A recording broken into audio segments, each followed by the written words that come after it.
Nah, I'm just chilling in my hotel room that my company decided to pay for. You know, when you're the most requested leak survey technician on the planet, you don't have to worry about people donating for you to stay in struggle hotels. You ain't got to worry about that. Your company pays for you to eat and sleep comfortably. That's what they do. So, you know, so our buddy Umi probably ain't nowhere near what he thinks he is for real. Like this hotel ain't nothing. This ain't no extravagant shit at all. But I'm not paying to stay here. And they're also paying me a wage to go to work and giving me a stipend to eat with every day. And like I said, I'm not the most requested leak surveyor on the planet. No. But what I wanted to talk about is I saw a comment on one of my videos saying that I need to stop blaming the women or saying women aren't the males or the child's first teacher. Who taught you no? Who taught you no? Your father didn't teach you that. I'm talking about no. Like when you go to reach for something, like on the stove. So your father was cooking, and you reached up on the stove, reached for the stove, and your mom slapped your, or your father slapped your hand and told you no. No, you know it was your mother did that. Who potty trained you? Your father, your mother. That's teaching you something. Okay, like I remember when I was a kid, and we would be at a restaurant waiting for our food to get, to come after we ordered it. My mother would play a game called I'm Thinking of a Word. And it would be basically a rhyming game. Cause we would come up with our own. And mine was I'm thinking of a word that rhymes with soda. He's he knows Darth Vader and his name is you know what his name is. So yeah, that was the concept of the game. So you had that, and then you had things like when we went on vacation. I remember we went to Atlanta one year, saw Martin Luther King Museum. We went to Colonial Williamsburg several times. We went to the Kennedy Library when we were in Boston, which led to me as I was when I was an adult.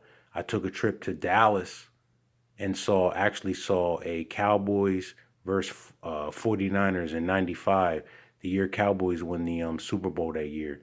So I saw some Hall of Fame players. Let me see, um, Jay Novacek, Troy Aikman, Emmett Smith, Deion Sanders, Jerry Rice. Steve Young didn't play. Elvis Grbac was the quarterback that week. Um, Dallas got killed 38-20. Look it up. Look it up. 95 season, I believe it was week 6. But the Cowboys were never in that game. And I saw that Jay Novacek was basically the glue that held that team together. They were never in that game, but Jay Novacek played like they were in that game. Never mind, enough about that. But getting back to, taking nice trips. We went to Niagara Falls. I remember as an adult, I went to the Grand Canyon. Um, when I was in Paris, we went to the catacombs. It's stuff like Eiffel Tower, the Louvre. See, these kind of things were all instilled in me because my parents instilled them in me. I didn't. Do you think I was really knowing that I was really learning going to Colonial Williamsburg? How many times we went up to Lancaster to Amish country? That it's just numerous trips that we took as a kid, just like to Crystal Cave, stuff like that. Just numerous things that we did that incited learning. Like, for instance, I would be like sent to my room for whatever reason. My mother would tell me, you go up there, you can't use anything that requires electricity. You can't use anything that takes a battery. So that meant no Atari, no television, no VCR, no digital derby, no. Remember that football game that was like I was a vibrating thing. You just turn it on, and you would set the men up first, and then click the switch, and you know what I'm talking about. And it would have every like Super Bowls. I remember I had the Rams and the Steelers. That's who I had. So that whatever Super Bowl that was, I think that was Super Bowl.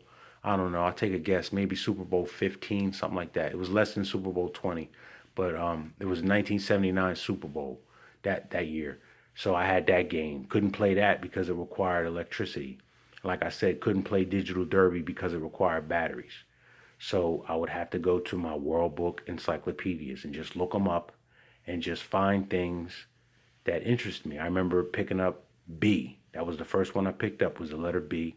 Looked up baseball because that was my primary love as a kid. Everything I knew from about from about 6 to 15 was just all baseball. I love baseball.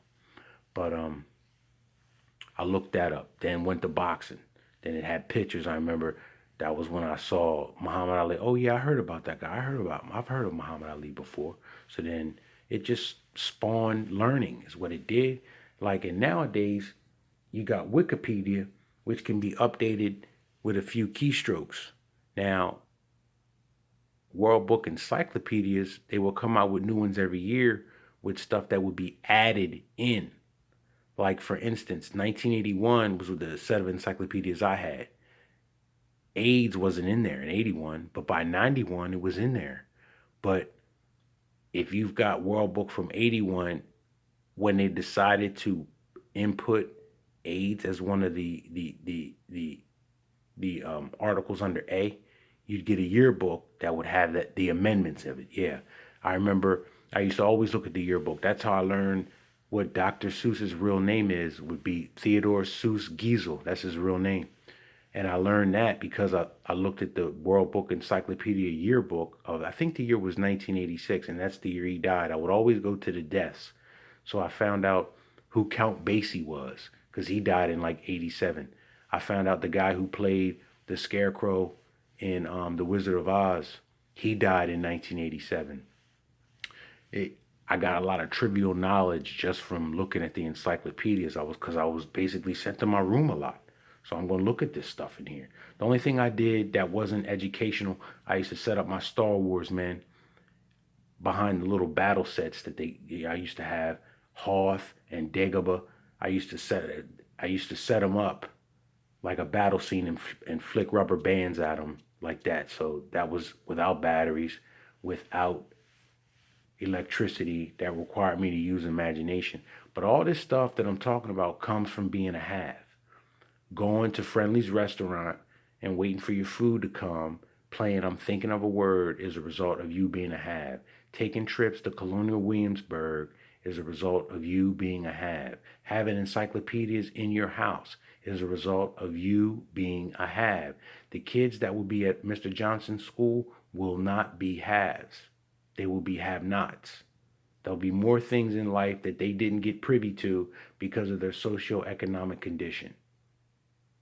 That's why it's not going to happen, number one, but that's why there is a need for that, but there's just so many obstacles into why these kids aren't practical learners. And that's because of the things they're not growing up as haves. I don't think they have computers in the house, all of them for the most part, nah. And if they do, what's the computer being used to do?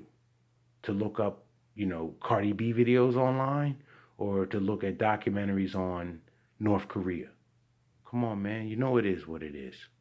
But basically, what I'm saying is being a have would result in your parents being a teacher. You'll see that your parents were teachers more so than being a have not and having a mother who barely finished high school. That's part of it too. How the fuck are you going to teach your kids when all you went to is to the sixth grade? Come on now. Bye.